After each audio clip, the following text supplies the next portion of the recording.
Kiai Abdul Haris, pengasuh Pondok Pesantren Al Bidayah juga kepada beliau dihaturkan.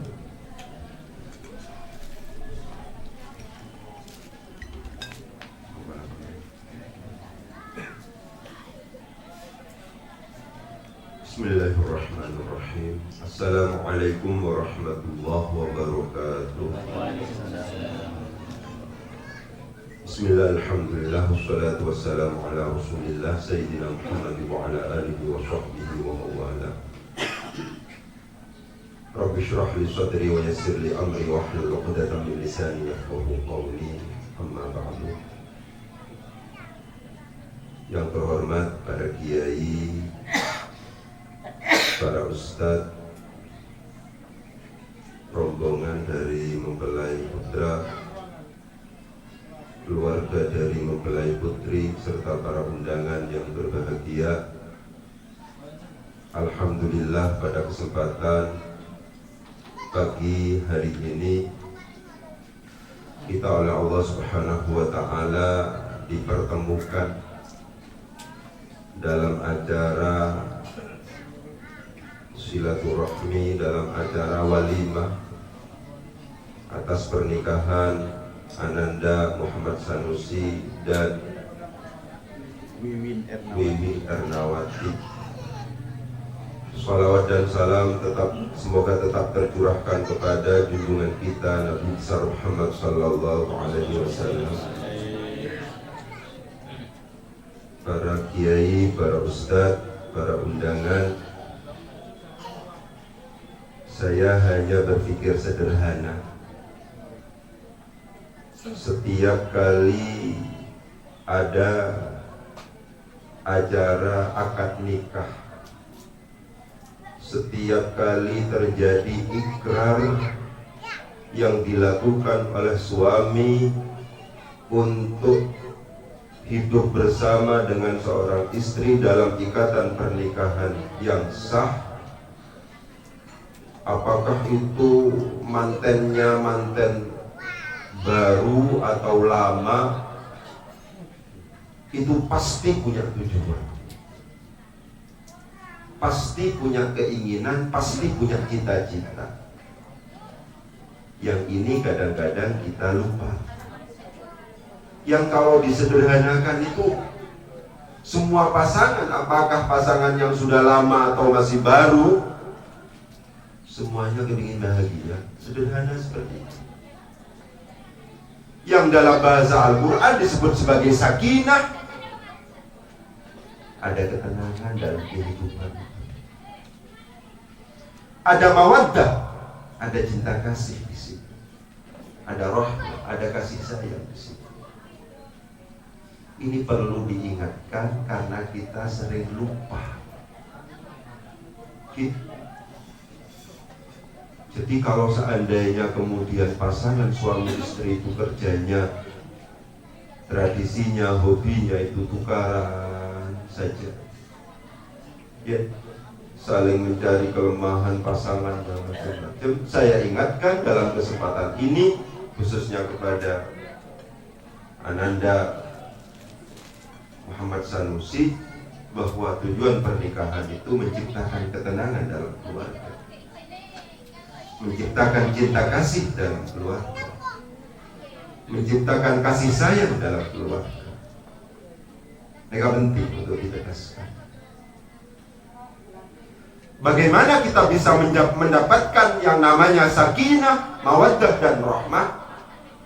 Al-Quran telah memberikan gambaran yang cukup sederhana, yang kalau seandainya ini kita lakukan, insya Allah kehidupan yang sakinah, kehidupan yang mawaddah, kehidupan yang rahmah itu bisa kita capai.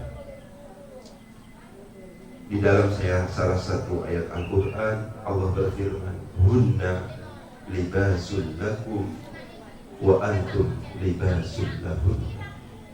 Itu penting direnungkan. Hunna, mereka para istri itu adalah libasun, merupakan pakaian, lakum, untuk kamu para suami. Wa antum, sedangkan kamu semuanya para suami adalah libasun, merupakan pakaian, lahunna, untuk para istri. ungkapan yang dipakai oleh Al-Quran adalah libas, pakaian. Ini perlu direnungkan. Kenapa pakaiannya kapan? Pakaian adalah benda, pakaian adalah barang, pakaian adalah kain yang rela kepanasan demi melindungi pemakainya, rela kedinginan demi melindungi pemakainya, rela bahkan sobek, rela usang demi melindungi pemakainya.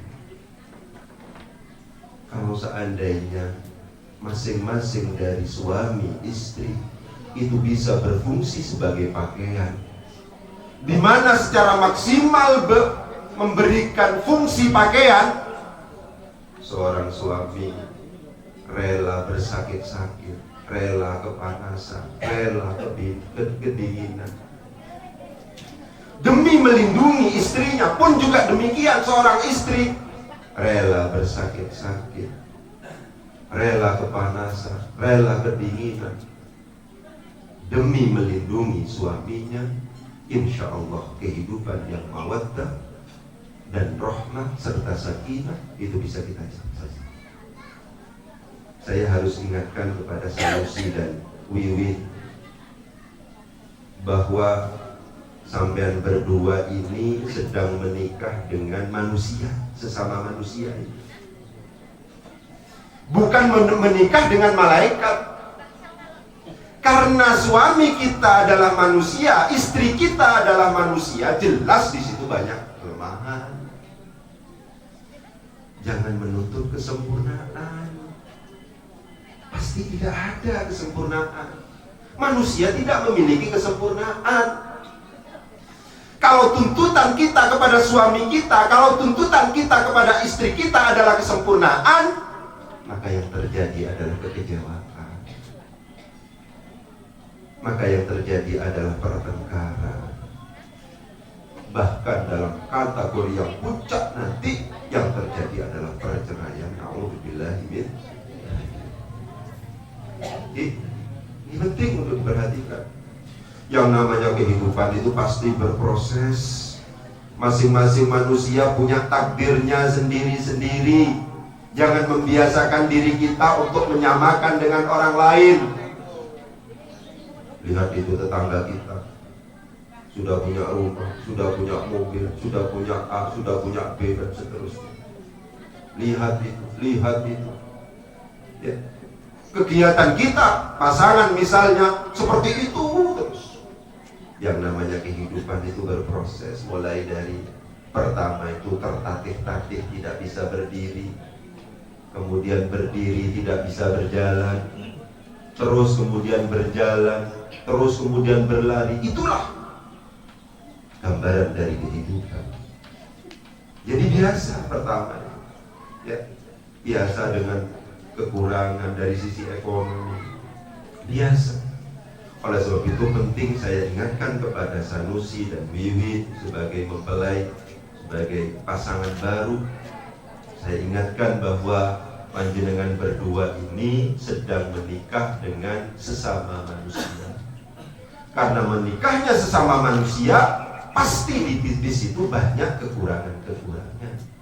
Kalau yang kita tuntut adalah kesempurnaan, maka yang terjadi adalah kekecewaan.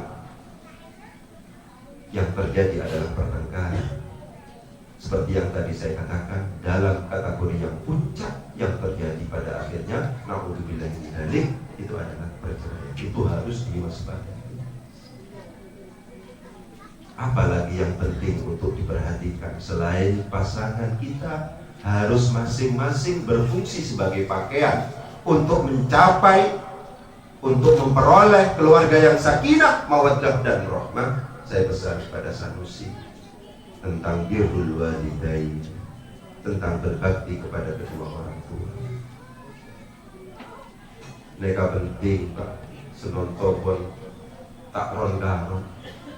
Semua orang tua sama-sama ketakutan sekarang. Di televisi sudah terjadi yang namanya orang tua yang sudah rentak digugat di pengadilan gara-gara utang dan seterusnya sampai 1,8 miliar kemarin itu di pengadilan. Itu terjadi. Saya ingatkan, kalau seandainya kita mengaku sebagai umat Muhammad, mari kita renungkan hadis yang ditegaskan oleh Nabi.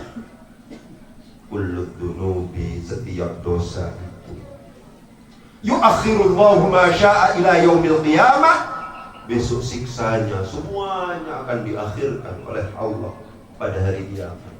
Illa uquqal walidain, kecuali siksa durhaka kepada kedua orang tua. Fa innahu yu'ajjilu fil hayatid dunya qabla al-mamati. Untuk siksa durhaka kepada kedua orang tua ini akan dita'ajil oleh Allah, akan disegerakan oleh Allah fil hayatid dunya, di dalam kehidupan dunia, qabla al-mamati, sebelum kematian tiba. Kalau orang tidak sholat, Pak, besok ditagih pada hari kiamat. Kalau seseorang itu tidak zakat, di mana zakat merupakan rukun Islam, itu besok siksanya diakhirkan pada hari kiamat. Kalau seandainya orang tidak puasa pun juga demikian. Tapi untuk siksa durhaka kepada kedua orang tua ini akan dita'ajil oleh Gusti Allah, akan disegerakan. Bisa jadi kegagalan bisnis kita, bisa jadi kegagalan pertanian kita, bisa jadi kegagalan perekonomian kita, dan seterusnya. Itu adalah dampak. Kalau seandainya saya tanya, baik Sanusi maupun Wiwin dan seterusnya, sampean kepingin sukses, kepingin sukses misalnya, pasti jawabannya iya, tidak mungkin jawabannya lain. Ternyata untuk sukses itu salah satu kunci utama yang paling sederhana adalah berbakti kepada kedua orang tua. Ridullah fi ridul walidain wa suhtullah fi suhtil walidain. Restunya Gusti Allah, ridhonya Gusti Allah itu tergantung pada restunya, ridhonya orang tua. Yang punya dunia ini Gusti Allah. Ya, kalau sudah Allah ridho kepada kita, lebih disebabkan karena kita ridho kepada kedua orang tua, pasti sukses. Pasti sukses karena kita sudah direstui oleh Allah. Yang punya dunia ini, yang punya alam ini sudah merestui kita, pasti sukses. Ini penting ya, Sanusi diperhatikan. Jangan sampai kemudian karena misalnya sudah sarjana, sudah pernah mondok, sudah kemudian pernah kuliah dan seterusnya, kepada orang tua misalnya meremehkan. Saya ingatkan bahwa apa yang dikatakan oleh Nabi itu sumbernya adalah wahyu. Ketika Nabi mengatakan, bersabda bahwa seluruh dosa itu nanti siksanya akan diakhirkan oleh Allah, kecuali uququl walidain, kecuali durhaka kepada kedua orang tua. Itu pasti benar, karena itu berdasarkan informasi dari wahyu. Oleh sebab itu, kalau seandainya kita kepingin bahagia, kata kuncinya yang paling penting, jangan sampai menyakiti kedua orang tua kita. Siapapun orang tua kita, jangan sampai menyakiti. Kalau seandainya kita menyakiti kedua orang tua, di samping kemungkinannya adalah kehidupan kita gagal, juga berpotensi anak-anak kita akan membalas yang sama kepada kita. Anak-anak kita akan sulit berbakti kepada kita sebagai orang tua. Hadis Nabi mengatakan, birru aba'akum tabirrukum abna'ukum. Berbaktilah sampean semuanya kepada kedua orang tua, maka pasti anak-anakmu akan berbakti kepada kamu sebagai seorang orang tua. Yang penting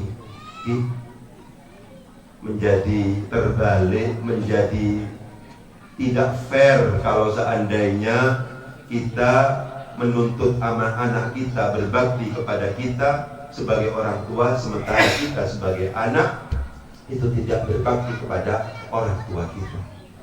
Jadi hubungan kita kepada suami istri itu harus kita umpamakan sebagai pakaian. Yang kedua itu adalah, kalau memungkinkan, kalau itu diupayakan, harus bagaimana dalam kehidupan ini kita mendapatkan restu dari orang tua. Saya selalu katakan, Pak, sobung orang suksesnya, Sebenarnya adalah orang yang disukseskan oleh Allah. Sobung orang-orang soki neka. Sebenarnya adalah orang yang dikayakan oleh Allah. Sobung orang yang sejahtera neka. Sebenarnya adalah orang yang disejahterakan oleh Allah.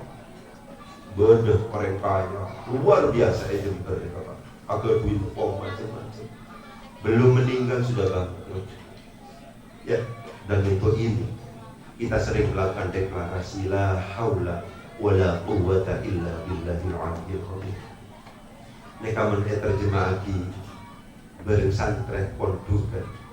Tidak ada daya sedikit pun, karena lamnya termasuk la allati linafil jins.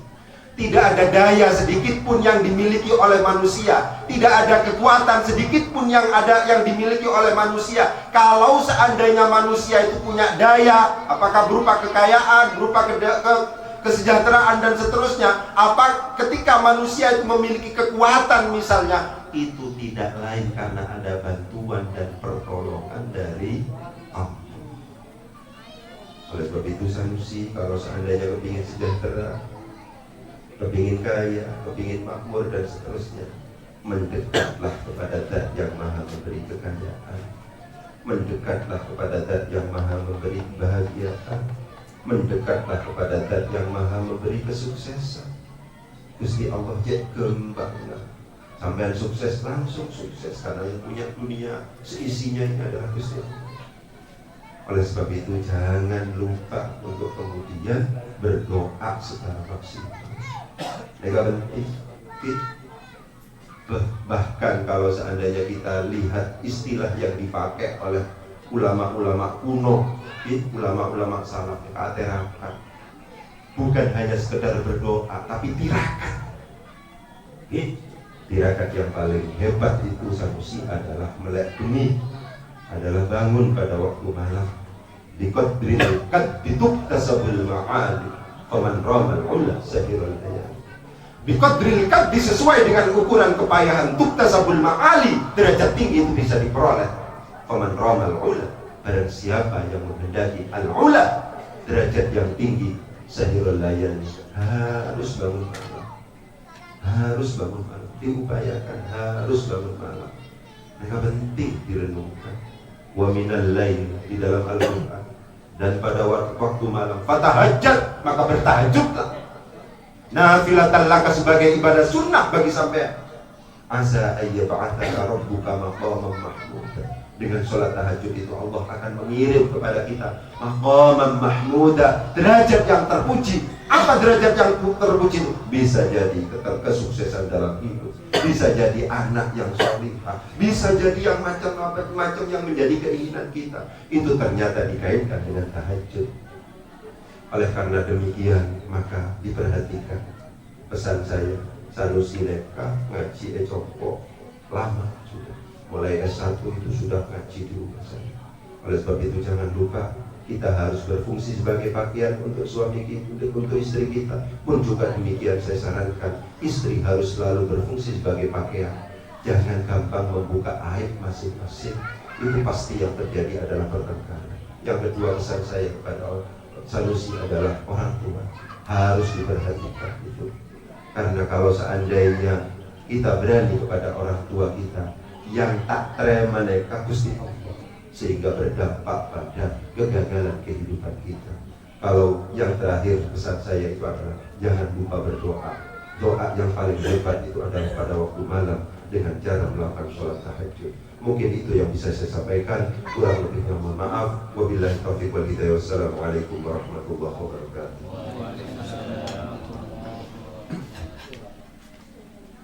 Disampaikan, terima kasih. Mudah-mudahan materi ilmiah yang beliau sampaikan menjadi ilmu yang nafi'an mubarakan, amin Allahumma amin. Hadirin sekalian yang berbahagia, memasuki acara berikutnya yaitu pembacaan sholawat Nabi yang akan dipandu oleh Jamiah Hadrah dari Pondok Pesantren Al-Bidayah Jember. Kepada yang bertugas dipersilakan. Okay.